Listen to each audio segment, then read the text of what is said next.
Madam President, Vice Chancellor, Chair of the Board of Trustees, and especially Laura, thank you very much. Good day, ladies and gentlemen, and graduates, soon-to-be graduates.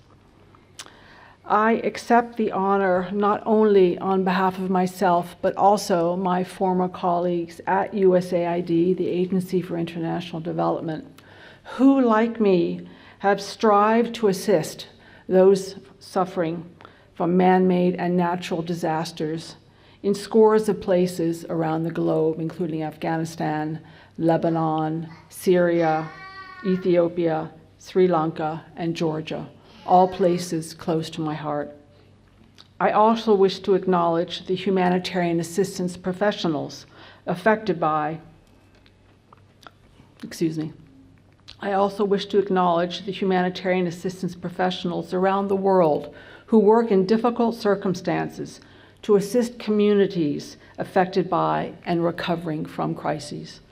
Ironically, at a time when the need for such assistance is more acute than ever before, the current U.S. administration has dismantled USAID, choking off critical sources of funding and expertise for global development and humanitarian assistance. To deny the tragedy of these developments would be to ignore a new, more challenging reality. However, I try, and I believe we should all try, to view the current global retreat against the backdrop of history. That is, we should recall Martin Luther King's belief that the arc of the moral universe is long, but it bends towards justice. Presidents come and go, missteps can be corrected, and further progress can and will be made. But what of you, graduates? What do you do in the meantime?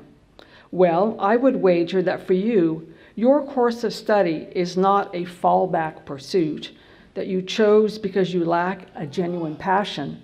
On the contrary, your course of study is your passion, as it was mine. And passionate people are resilient people. They persist even when others tell them they are crazy to do so. Yes, at first, there may be a need for some creativity and compromise on your part in terms of the positions that you seek and take. But I am confident that you will find your way forward and make a difference in people's lives. In a recent public farewell to USAID, rock star and humanitarian Bono stressed that this calling of ours reflects the goodness of mankind. That is, the desire to make our world better, even when others make it difficult. So stay the course. Stay in this arena. The world needs you. If your time at SOAS has been anything like mine, you are well prepared to take the baton which my generation now passes to you, and to give of yourselves as we did. You will draw on the wellspring of academic, interpersonal, and intercultural wisdom you have assimilated here at SOAS. And as for the indigenous organizations in the affected countries, those groups that have served as our frontline partners, there is no sugarcoating the fact that for the remainder of this U.S. administration, they will be making do with less assistance to the severe detriment of their most at-risk populations. There is no silver lining here. More people will suffer more. It is possible, however, that the hardship of the near term will compel frontline partners to embrace further their own capabilities.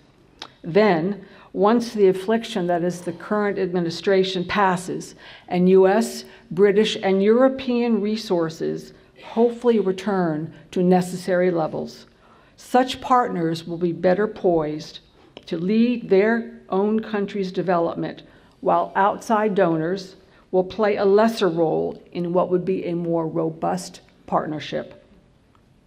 If there's one thing that I learned in my 40 years in this work, It's that local knowledge counts. And the power of listening to ordinary people is key, and that we, the non-natives, the outsiders, must do a better job of listening and supporting those local voices. Finally, I would be remiss if I did not acknowledge and thank my family, my husband and 2 children, for supporting the pursuit of my passion for over 40 years at USAID and with international NGOs. Long hours, many absences abroad, sometimes in very dangerous places. I could not have done it without your support, patience, and understanding. Thank you.